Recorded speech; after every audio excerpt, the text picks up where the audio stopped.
عزیزانو، دنیا د غم تکلیف مصیبت بندې کو.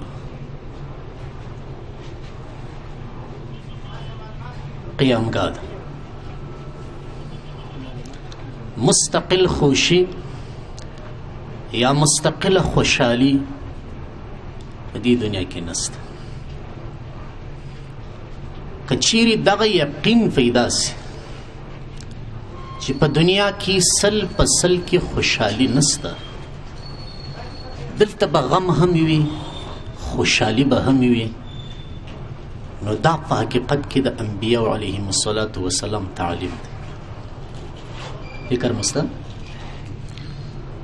په سورة العنکبوت کې الله فرمایي احسب الناس،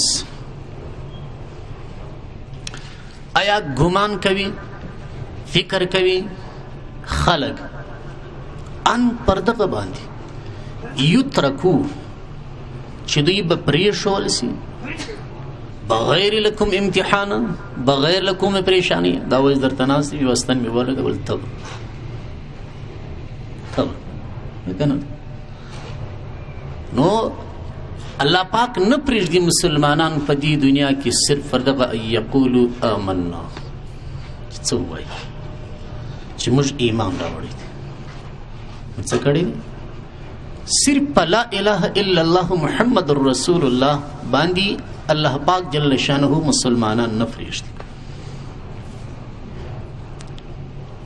تر څو وخته چې تکالیف رانسي، مشقتونه رانسي.